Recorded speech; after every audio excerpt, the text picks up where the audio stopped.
Graça e paz, amados e amadas, é com grande alegria que hoje nós estamos em Isaías capítulo 66. Demorou um pouco, né? Mas sabe que eu vejo, amados? Eu estava até pensando, puxa, desde que nós começamos Isaías, já faz alguns meses, né? E eu falava, eu gostaria de fazer mais capítulos por semana. E também estava me cobrando que estava demorando muito. Mas Deus começou a falar enormemente a mim para eu ter descanso e cada capítulo desfrutar dele, né? E agora nós estamos no último capítulo. Então, amados, quando a gente tem algo para fazer e a gente acha que vai demorar muito, vamos continuar, vamos permanecer. Quantas pessoas começaram lá a acompanhar a Bíblia no grupo do WhatsApp desde Gênesis e quantas hoje realmente continuam? A palavra de Deus nos diz para permanecer. Permanecer não é algo fácil. Nós temos que ter uma disciplina para isso e negar várias outras coisas que aparecem na nossa vida para manter um foco. Então, olha, nós estamos aqui no último capítulo, aleluia! Então, vamos ver agora, aqui Isaías vai estar falando nos 4 primeiros versículos, sobre o oráculo sobre a Nova Jerusalém. Eu vou fazer o seguinte, eu vou ler os 4 versículos e depois eu vou fazer o comentário em cima deles, porque senão vai ficar, se eu fizer o comentário em cima do primeiro, já vai invocar os outros versículos também, tá? Então diz assim, eis a palavra do Senhor, o céu é meu trono e a terra o estrado dos meus pés. Sendo assim, que espécie de casa me haveis de edificar? Tal casa será o meu local de descanso? Ora, não foram as minhas próprias mãos que criaram o que existe? E só assim tudo o que há veio a existir? Indaga Yahvé o Senhor. Darei, pois, minha atenção e estima a este. A quem? Ao humilde e arrependido de espírito, que dedica seu amor reverente à minha palavra. Olha como vai mudar o tom agora. Mas o que mata um boi, como que tira a vida, é como se tirasse a vida de um ser humano. Quem sacrifica um cordeiro é como que quebra o pescoço de um cão. Quem apresenta uma oferta de cereais é como que me oferecesse sangue de porco. Quem queima incenso memorial é como que louva a um ídolo, considerando que eles escolheram seguir seus próprios caminhos e têm grande prazer nas suas abominações. Eis que eu, diante disso, escolherei repreendê-los mediante um duro tratamento. Tratarei sobre eles, ou melhor, trarei sobre eles o que eles mais temem. Portanto, eu chamei, e ninguém sequer esboçou resposta. Preguei, e ninguém deu ouvidos. Praticaram o mal diante da minha pessoa, e escolheram fazer tudo quanto me desagrada profundamente. Então, amados, aqui primeiro o Senhor está falando que ele é tão grande que o céu é o trono dele e a terra o estrado. Então, a dimensão do Senhor é tão grande, como que um templo poderia conter o Senhor? Como que um local poderia conter o Senhor? Tá? Então, fala assim, que espécie de casa haveis de me edificar? Quer dizer, muitas vezes se constrói um templo e acha que ali é a casa de Deus. E ali tem que ter uma reverência, tem que ter isso. E depois no dia a dia, no meu dia a dia lá fora, eu não tenho uma reverência no viver. Eu não tenho um estilo de vida com base em Cristo, né? Então, acaba sendo uma hipocrisia isso. Mas aqui, o Isaías começa nesse contexto dizendo, porque ele vai fazer um contraste a partir do versículo 3. Mas a gente já chega lá. E no versículo 2, ele fala assim, pois as coisas que existem não fui eu que construí. E para quem eu vou dar atenção? Eu vou dar atenção para aqueles que levam bois para ofertas, que levam cordeiros, que levam cereais. Eu vou dar atenção para as obras que fazem. Aqui o Senhor está falando que não está olhando mais para as obras. Ele está olhando para o coração. Ele está olhando para o humilde e arrependido de espírito, que dedica o seu amor reverente à palavra de Deus. Porque o que acontecia? Eles praticavam nas festas, ia lá, levava os seus holocaustos. Então imagine nessa época, era raríssimo alguém ter um boi tinha que ter muitas posses para poder ofertar um boi e trazer lá da sua região para chegar ali no templo e ofertar o boi. Mas o coração dele não era um coração humilde, não era um espírito de arrependimento, não era um coração de amor reverente à palavra. Ele estava ali para praticar um ritual e para dizer assim: bom, fiz a minha parte, agora Deus tem que me abençoar. É isso que Deus está falando aqui, por meio do profeta Isaías. Eles estavam vivendo uma hipocrisia, né? Sendo que levava as coisas para a casa de Deus, que ali como Deus estivesse só ali naquele ambiente, né? Que eles podiam ter uma vida qualquer fora dali, e levando as ofertas, Deus estaria o quê? Apagando ou fechando os olhos para o que eles estavam fazendo. Por isso que ele fala assim, olha, aquele que leva um boi é como se matasse um ser humano. Quer dizer, o que adianta você tanto esforço para levar, muitas vezes, algo de muito valor, mas o teu coração está longe do Senhor, e eu vou comparar isso que você está fazendo como matar um boi. Nossa, amados, e quando ele fala também aqui sobre o cordeiro, como se fosse um cão. O cão, a gente sabe que era um animal também imundo. O porco também era um animal imundo. Então, está considerando aqui eles como imundo, uma oferta imunda. Uma oferta que vem de um coração que não é puro diante de Deus.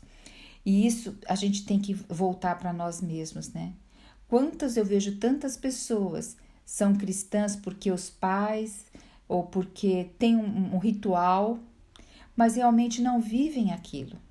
Quantas pessoas cumprem um protocolo de estarem na casa de Deus, de fazer determinadas coisas, mas no dia a dia o coração está longe do Senhor, né? Então o Senhor aqui está nos chamando a atenção quanto a isso. E aí o Senhor diz no versículo 4, eis que eu diante disso escolherei repreendê-los. Quer dizer, não é a sua oferta que você está fazendo que por conta disso você vai receber a minha bênção.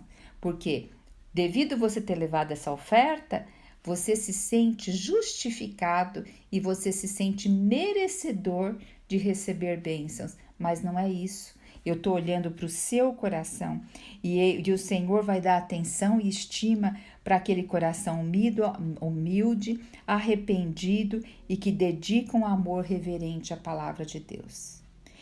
Você vê, é um amor, é realmente algo de atração para ir ali para a palavra de Deus. E o Senhor fala que vai trazer sobre eles temor, porquanto eu chamei e ninguém sequer esboçou resposta. Preguei e ninguém deu ouvidos. Praticaram mal diante da minha pessoa e escolheram fazer tudo quanto me desagrada profundamente.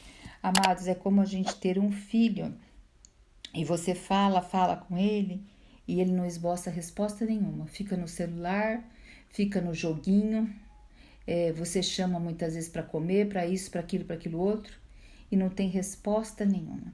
E hoje, até aproveitando que eu falei em filho, eu quero fazer uma observação, sabe? Eu vejo os pais hoje tão condescendentes. O filho que manda nos horários.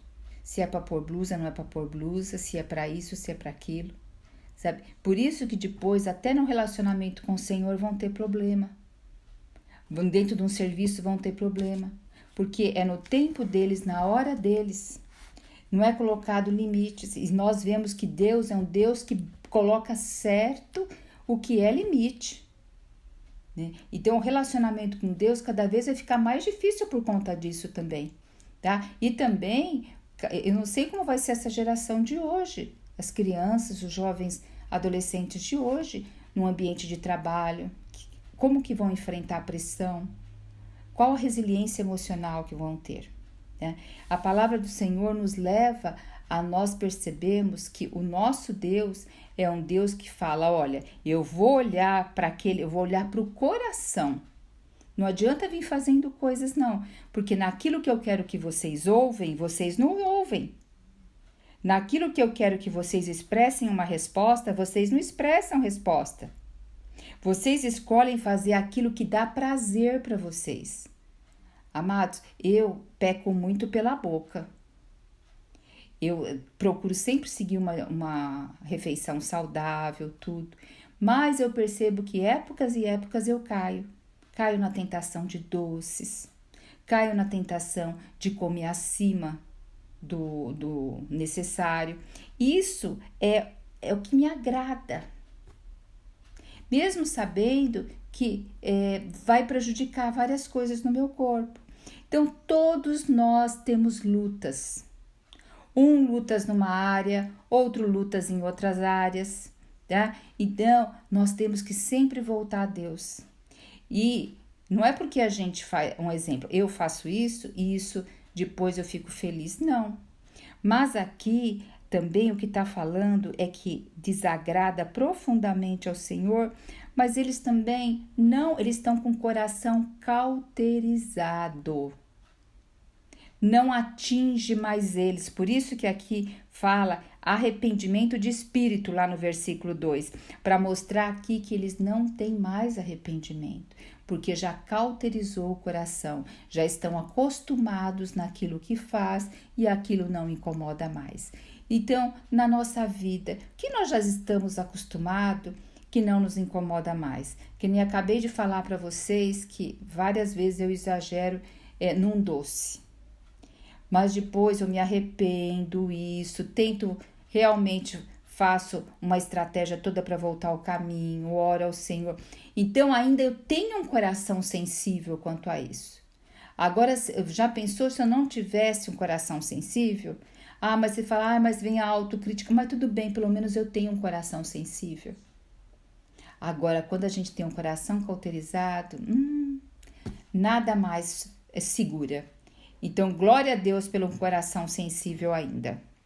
Agora, a partir do versículo 5, vai começar o julgamento da velha Jerusalém. E aqui começa o versículo 5. Ouvi, pois, a palavra de Yahvé, vós que tremeis diante da sua palavra. Opa! Então, aqui já está falando diferente. São pessoas que tremem diante da palavra do Senhor. São pessoas que ouvem, pessoas que dão atenção e que têm tremor e temor. Vossos irmãos, que vos odeiam e vos lançam para longe por causa do meu nome, afirmaram: que Yahvé seja glorificado para que vejamos a vossa alegria. Mas eles é que serão envergonhados. Veja só, aqui, nesse contexto, o que está dizendo? Aqueles que temem realmente o Senhor, aqueles que buscam o Senhor, os próprios irmãos, está falando irmãos de fé, aqui está falando irmãos aqui, seria ali de Jerusalém, de Israel, que ficou a parte do sul, né? Vossos irmãos que vos odeiam e vos lançam para longe por causa do meu nome. Amados, hoje, muitas coisas, hoje é normal para o mundo secular, mas para nós cristãos não é normal. Mas cada vez mais o mundo está entrando na igreja, cada vez mais os cristãos estão se permitindo fazer várias coisas. Então, aqueles cristãos mais genuínos, que buscam a palavra, que eles acabam incomodando demais aqueles que não buscam, aqueles que têm mais liberdade, querem ter mais liberdade. Então, o que acontece? Esses que buscam ao Senhor incomodam os outros só por terem um estilo de vida mais puro. E o que os outros fazem? Vossos irmãos que vos odeiam e vos lançam para longe por causa do meu nome. Então, a perseguição aqui não é a perseguição daqueles que não são cristãos, é a perseguição dos próprios cristãos contra os cristãos. Então, a coisa é séria, né? Aí ele vai falar, ouvi o estrondo que vem da cidade, o alarido que procede do templo. É Yahvé castigando seus inimigos como eles merecem. Então, aqui o Senhor está começando a aplicar o juízo dele. E está falando sobre o juízo aqui, não é para os povos de fora. Está falando do juízo para dentro do povo de Deus. Veja que interessante que diz aqui no versículo 7, olha. Será que uma mulher pode dar à luz antes mesmo de sentir as dores de parto? Será possível parir sem qualquer dor ou desconforto? Ora, quem já ouviu algo assim? Quem já presenciou tal acontecimento? Assim pode uma nação nascer em um só dia? Pode-se dar à luz um povo de uma hora para outra? Pois Sião ainda estava em trabalho de parto quando deu à luz a seus filhos. Então, aqui, o que está querendo dizer? Está querendo dizer que eles vão ficar 70 anos lá na Babilônia, que Jerusalém vai estar toda destruída, que ali tudo destruído e que depois desse período eles vão retornar. Então entrou um outro rei ali que conquistou a Babilônia e ali permitiu que eles voltassem. Mas também nós temos um outro caso. Lembra quando também depois lá do ano 70 depois de Cristo, depois 135 mais ou menos, onde todos os judeus foram dispersos e ali também deixou de existir o Estado de Israel e depois em 1948 ou 47 voltou a existir a nação de Israel por meio de uma decreto da ONU de uma hora para outra, porque eles saíram ali do Holocausto, saíram ali da Segunda Guerra e eles não tinham para onde ir. Então foi decretado ali por unidade ali na ONU, feita uma reunião e voltado eles para a terra natal. Então são coisas surpreendentes, não foram coisas que foram assim, porque para nascer uma nação se começa um exemplo. Vamos pensar no Brasil, os povos indígenas, aí veio os portugueses. Então uma nação, para ela ser livre, para ela ser chamada nação, tem um processo, e esse processo ele compara com o quê? Com uma mulher que está aos 9 meses gerando filho ali no seu ventre. E depois ainda vem todo o trabalho de parto para essa criança vir a nascer. Mas aqui ele está falando que quem faz nascer é o Senhor. E nós temos também Jesus que veio a nascer, o quê? Na forma humana, mas de forma sobrenatural, de uma virgem que veio concebida pelo Espírito Santo. E também nós aqui está falando escatologicamente, quando terá novos céus e nova terra. Então, sempre nós vemos Isaías, ele trazendo as profecias para o tempo que haveria de ocorrer, para o tempo também que nós podemos chamar que é a plenitude quando Cristo veio e pelo fechamento da plenitude dos tempos, quando Cristo voltará vitorioso. E no versículo 9, ele continua dizendo assim, porventura faço chegar a hora do parto e não faço a criança nascer. Assim diz o Senhor, ora, sou eu quem provê as dores de parto? Como poderia eu querer fechar a madre ao nascimento dos filhos? Sou eu, Yahvé, teu Deus, quem te fala.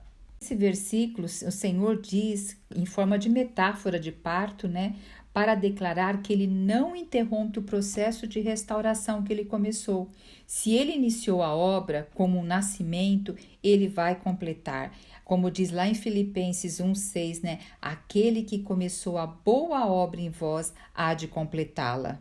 Versículo 10 nos diz, alegrai-vos, pois, com Jerusalém, exultai nela, todos os que a amais, regozijai-vos com ela, todos os que por ela estáveis em prantos e luto.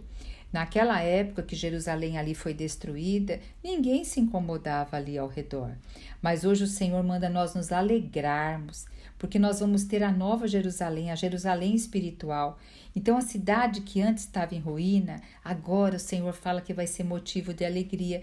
E o Senhor está convidando todos, judeus e gentios, a celebrarem a restauração de Sião. Por isso que lá em Salmo 122:6, tem uma ordenança para nós orarmos pela paz de Jerusalém. Versículo 11 diz, pois sereis amamentados e saciados pelo seu seio consolador. Portanto, recebereis fartura de alimento e se deleitarão no colo materno. Então, aqui Jerusalém ela é retratada como uma mãe que alimenta seus filhos. De Jerusalém veio o nosso Salvador. Ali, o Jerusalém, o povo de judeu foi escolhido para que viesse o Senhor dele. Então, essa imagem, ela transmite uma nutrição espiritual, uma segurança, um consolo. E a palavra de Deus fala para que, como meninos, nós devemos, recém-nascidos, nós devemos desejar ardentemente o leite espiritual. Então, amados, aqui tudo é forma de metáfora que o profeta vem nos falar. Versículo 12. Com efeito, assim promete Yahvé: eis que vou estabelecer a paz em Israel, como um rio sereno e caudaloso, e que a riqueza de todas as nações fluam para ela como uma enchente. Neste dia Jerusalém agirá como mãe amorosa, e sereis amamentados em seu colo e acariciados sobre os seus joelhos. Então, amados, nós sabemos que quando vier o novo céu e a nova terra, quando vier Jerusalém descendo do céu, ela vai estar ali nos alimentando e ela vai ter paz. E o Senhor vai sendo transmitido de lá, desse centro. Então, Deus está prometendo aqui uma paz abundante, com um rio constante. E a glória das nações como enchente. Então, Jerusalém restaurada será um centro espiritual para o mundo. E as nações ainda vão servir com os seus bens Jerusalém. Então, isso eu creio que vai ser no tempo milenar, tá? E vamos ver agora o versículo 13. Assim como a mãe conforta seu filhinho amado, eu de igual modo vos consolarei. Eis que eu os consolarei em Jerusalém. Então veja, essa profecia foi mais ou menos 700 anos antes de Cristo ter vindo. E hoje nós já estamos o quê? Em 2025. Então nós temos aí 2.700 anos. E essa profecia por completo não se cumpriu. Então, olha o profeta Isaías há tanto tempo tendo profetizado, né? Porque, olha, a imagem da maternidade divina, porque a maternidade é aquela que consola, que amamenta, que tem um toque consolador, que acalenta. Então, o Espírito Santo, ele foi nos deixado como essa pré-figura de toda essa maternidade que vai vir ali daquela época de Jerusalém. E rico o versículo 14, olha, com certeza vereis tudo isso acontecer, e neste dia o vosso coração se alegrará sobremaneira, e os vossos corpos haverão de se revitalizar, vossos ossos florescerão como a relva nova. Então a mão de Yahvé será conhecida entre seus servos, e ele se indignará contra os seus inimigos. Amados, qual é a tendência do nosso corpo? Nosso corpo cada vez é ele envelhecer, é ele ficar doente, é os nossos ossos ficarem fracos, mas aqui fala ao contrário, que os nossos corpos eles vão ser revitalizados e os nossos ossos florescerão como a relva nova. Então aqui nós vamos ter um corpo revestido, né? Isso fala de uma cura completa, uma cura do nosso corpo, uma cura da nossa alma. A mão do Senhor será visível sobre os seus servos, mas o juízo virá sobre os rebeldes. Tá? Lembra, o Senhor vai ser amor para aqueles com quem o que ouviram seu chamado, mas vai ser o que? Fogo ali consumidor. Fogo destruidor e purificador. Né? Versículo 15. Eis que o Senhor virá no meio de um fogo intenso e esplendoroso. Seus carros de guerra são como uma descomunal ventania. Ele virá, pois, descarregar sobre os seus inimigos toda a sua ira, indignação e as terríveis chamas de fogo do seu castigo. Quando o Senhor veio na primeira vinda, o Senhor veio como servo. E ele foi rejeitado porque a expectativa do povo judeu era que viesse um libertador. Eles estavam sob o domínio de Roma, então eles esperavam alguém que fosse libertá-los, que viesse com poder, mas ele veio de uma forma de servo, porém veio com poder, no poder de assim, não é contradizer, mas de colocar um paradoxo naquilo que eles faziam e pensavam, para contestar na sua consciência, mas a maioria deles não percebeu isso. Tá? Eles continuaram naquela parte do judaísmo tradicional, religioso e legalista, que ainda a gente encontra no mundo de hoje. E acaba deixando de ver assim a parte misericordiosa do Senhor. E aqui fala que o Senhor virá, como carros de guerra, com fogo intenso e esplendoroso, como uma ventania. Por que está falando dessa forma? Porque naquela época, na época de guerras, quem tinha a carruagem ali com seus carros de guerra, vinha o quê? O cavalo puxando lá que a carruagem levantava aquele pó. Então essa ventania é como se fosse esse pó levantando, né? E com muita ira contra os seus inimigos. Então, amado, quando o Senhor vier, o tempo da graça já passou. O Senhor vai vir para os seus e também vai vir dessa forma, tá? Como um fogo purificador e destruidor. Ele vai vir para o juízo e Deus virá com poder. Lá em Tessalonicenses nos diz que é revelado do céu o anjos do seu poder em chama de fogo. Então, muitas vezes a gente só gosta de olhar para o nosso Deus como um Deus de amor, mas nós temos que lembrar que há um juízo também, porque o nosso Deus é um Deus de justiça, é um Deus de retidão. Se não fosse Cristo, todos nós já estaríamos consumados. Quero lembrar para vocês que aqui Isaías não está falando com o povo pagão, tá? Está falando com o povo que conhece Deus, mas não viveram segundo os preceitos do Senhor. Versículo 16 continua: sim, por intermédio do fogo e da sua espada poderosa, Yahvé executará o seu julgamento sobre a humanidade, e muitos serão os que sofrerão a morte pela mão do Senhor. Versículo 17: quanto aos que consagram, santificam e purificam para entrar nos jardins do templo, seguindo o sacerdote e praticando as cerimônias ritualísticas, mas comem carne de porco, ratos e tantas outras coisas repugnantes, todos esses encontrarão a morte. Palavra do Senhor. O que quer dizer? Que eles eram apostatas, eles misturaram ritos pagãos com as adorações em Yahvé. Então, eles assumiram uma atitude do sou mais santo do que tu. Lembra lá em Isaías 65:5? Chegaram a falar isso em relação aos irmãos deles, tá? E os reinados de Acás e Manassés se caracterizaram por esse tipo de culto, realmente de apostatarem, de misturarem todos esses ritos pagãos e também irem lá ainda ofertar a Deus.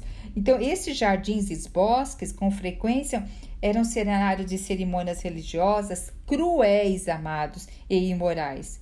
Os hebreus muitas vezes seguiam os pagãos adorando nesses tais lugares, embora tivessem recebido de Deus ordem para destruir esses lugares. Não devemos nos enganar. Deus condena práticas pagãs e idólatras. Então, como eu disse para vocês, jardim se refere a rituais secretos e sincretismo, muita coisa misturada. Olha, falou carne de porco, carne de rato. Isso significava que eles estavam desafiando a Deus abertamente ao participar dessas coisas abomináveis. Tanto o porco como o rato são listados entre os animais impuros que os hebreus foram proibidos de comer. Os judeus apostatas, aqueles que desviaram, exultavam em quebrar todas as restrições e pretendiam se santificar por meio daquilo que Deus disse para eles, que os contaminaria e os tornaria impróprios para a comunhão com Ele. Sabe que muitas vezes a gente pode se achar melhor que eles, mas se a gente for fazer uma investigação na nossa consciência, as coisas não são tão visuais assim, mas a gente tem que rever nosso coração. Tá? Eu temo muito por isso, porque olhar para eles aqui e julgar, mas a gente não perceber as minúcias do nosso coração, né? Então veja, eles ao pretenderem uma santidade superior, eles tinham alcançado os níveis mais baixos de degradação. Então, até quando o Senhor veio, os fariseus, saduceus, eles tinham N rituais, lavar a mão, fazer isso, fazer aquilo. Não comiam a carne de porco, não comiam a carne de rato, pelo contrário, eles tinham um ritual seríssimo, mas eles viviam no legalismo da lei. Eles não tinham realmente um coração misericordioso, um coração compassivo, um coração consolador. Por isso que o coração deles foi endurecido e não enxergaram quem Jesus era, porque o coração deles estava apegado a um ritual religioso. Temos que tomar cuidado com isso. Muitas vezes no local que a gente se reúne, a gente dá tanto crédito a tudo ali que fala, que o nosso coração é fechado para enxergar coisas a mais que o Senhor deseja revelar a nós. Versículo 18, afinal, eu bem sei quanto pensam e praticam. Portanto, vem o dia em que ajuntarei todas as nações e línguas. Todos os povos chegarão e contemplarão a minha glória. Aqui nós vemos a universalização do plano de Deus. Todos os povos verão a sua glória. É uma antecipação da grande comissão, né? O Senhor nos disse para ir e fazer discípulos em todas as nações. E aqui vai ser a universalização do plano de Deus. Versículo 19: estabelecerei entre os povos um sinal e enviarei os que escaparem dali às nações, a Tarse, a Líbia, a Lude, povo exílio no uso do arco e flecha e Tubal, também a Grécia, as ilhas longínquas, que ainda não ouviram falar do meu nome e não viram a minha glória, pois eles proclamarão o esplendor da minha glória entre as nações. Aqui está dizendo que Jesus seria pregado. Lembra, os apóstolos foram chamados discípulos, aqueles que são mensageiros, e eles levariam a glória de Deus às nações. Aí o Senhor teve que, na época ali de Jesus, depois de Jesus, teve que ter uma perseguição aos apóstolos, aos discípulos, para que eles pudessem sair e pregar o evangelho. Porque é isso, aqui está dizendo várias terras longínquas de Israel. Então, essas terras longínquas, ilhas longínquas, Grécias, tal, é como se fosse todos os confins da terra, como o Senhor nos mandou, né, para pregar o evangelho até os confins da terra. Então, a palavra do Senhor vai chegar, quer queira, quer não, por meio de nós ou não, até os lugares longínquos dessa terra. Ninguém vai poder ter desculpa que não ouviu a palavra. Continua, e trarão de volta todos os vossos patrícios de todas as nações, como uma aprazível oferta de cereais a Yahvé, e haverão de transportá-los até o meu santo monte, em carros, charretes, sobre mulas e nos lombos de muitos camelos, assim diz o Senhor. Eis que procederão como os israelitas, quando levam suas ofertas ao templo, à casa de Yahvé, e em vasos limpos. Então aqui trarão todos os vossos irmãos. As nações trarão judeus dispersos de toda a volta de Jerusalém como uma oferta santa. E isso antecipa a restauração escatológica de Israel. Nós sabemos que lá em Romanos diz que todo Israel lhe será salvo, no sentido que vários judeus vão retornar ali para Israel antes da vinda do Senhor, e vai ter uma adoração universal. A gente sabe que nem todos os israelitas, mas aqueles que estão espalhados vão retornar ali para Israel. E também, depois da Segunda Guerra, que eles retornaram ali para Israel, eles viviam em várias cidades diferentes, e aí eles retornaram com costumes também diferentes de cada cidade. Então, a forma deles estarem espalhados foi uma forma deles manterem a tradição deles, mas também verem as outras culturas. Então, por isso que a gente vê muitos judeus com costumes diferentes. Eu não sei quanto a vocês, mas antes, para mim, quando falava judeu, então, para mim, era com base aqui na Bíblia. Era com base assim, que eles criam em Deus, que era a parte da Torá, que era isso. Mas não, nem todo judeu crê em Deus, nem todo judeu crê na Torá, tá? Então, uma parte dos judeus crê em Deus, são mais ortodoxos, outros, inclusive, são ateus. E pouquíssimos, minoria da minoria, creem em Jesus Cristo hoje. Mas nos finais dos tempos a gente sabe que mais judeus vão aceitar Jesus Cristo, vão entender a vinda de Jesus Cristo e vão aceitá-lo. Inclusive diz aqui no versículo 21, olha, semelhantemente escolherei algum deles para sacerdote e para levitas, declara Yahvé, assim como os novos céus e nova terra que eu vou criar serão permanentes diante da minha pessoa, afirme Yahvé. Do mesmo modo, serão perenes os vossos descendentes e o vosso nome. 21, a gente vê que Deus rompe a exclusividade da linhagem levítica e agora ele escolhe sacerdote de todos os povos, antecipando o sacerdócio universal dos crentes. Lá em 1 Pedro 2,9 nos diz que o quê? Vós sois sacerdotes reais, nação santa, né? E aqui no versículo 22 nós vimos que Deus promete um novo céu e uma nova terra. E com isso, uma segurança eterna de seu povo. Em Apocalipse 21, a gente vê, né, que ele fala: vi novo céu e nova terra. Ai, que coisa maravilhosa, né, amados? Continua, ó. E acontecerá que toda a humanidade virá, se inclinará diante de mim e adorará minha pessoa, desde uma festa de lua nova a outra, de um sábado a outro, a palavra de Yahvé. Então eles sairão e contemplarão os cadáveres de todos os que se revoltaram contra mim. Olha só. E assim como os vermes que os devoram jamais perecerão, e o fogo que os queima nunca se apagará. Todos terão nojo deles, um horror para a humanidade. Eu, o Senhor, vos assevero. Então, no 23, aqui, fala de uma festa, né? Da lua nova a outra, de um sábado a outro, e virá toda a carne adorar perante o Senhor. Todos os povos virão adorar a Deus continuamente. Isso já é não só falando para judeus e gentios. Isso fala da adoração eterna, perpétua e universal. Nós também temos em João 4:23, fala que os verdadeiros adoradores aqui, né, vão adorar sempre o Pai. Agora, o 24 fala a contrapartida disso, tá? Qual é a contrapartida? E é um versículo que ele termina Isaías, termina com esse versículo muito forte, que é o juízo eterno dos ímpios. Fala da separação final entre os que adoram e os que rejeitam ao Senhor.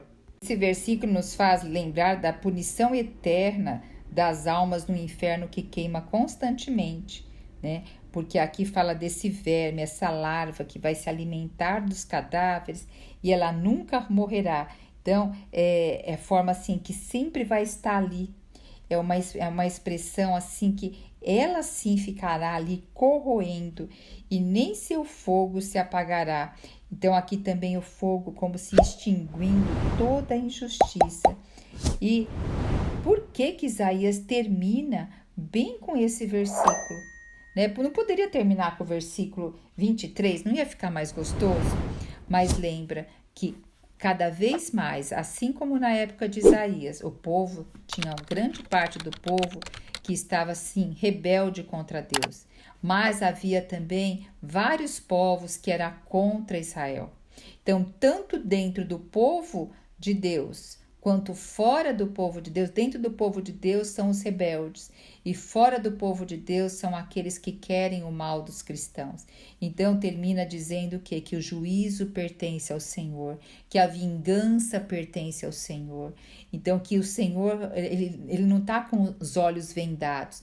Então, amados, hoje eu sei que você passa por injustiça, o sistema político é totalmente injusto, um monte de coisa acontece injusta, mas vamos entregar ao Senhor e vamos focar no versículo 23 e deixar que o Senhor consuma o versículo 24. E vamos louvar a Deus porque nós terminamos mais um livro da Bíblia. Terminamos Isaías 66. Glória, glória a Deus.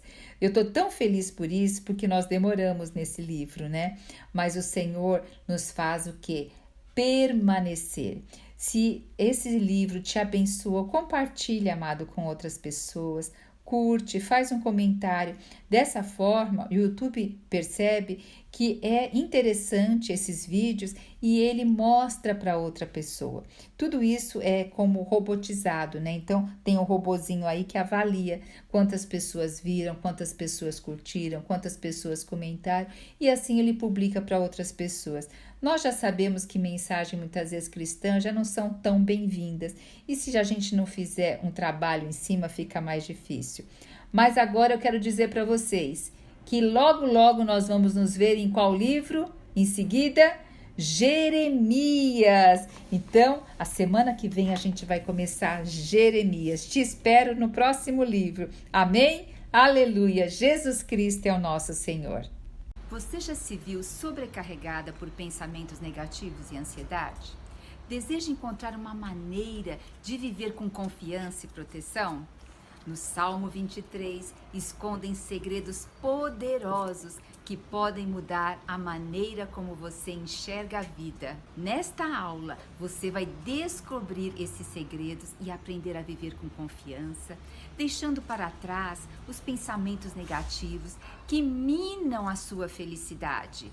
Com a sabedoria do Salmo 23, você aprenderá práticas e princípios que ajudarão a livrar-se da ansiedade e encontrará orientação para experimentar uma proteção duradoura e encontrar paz interior.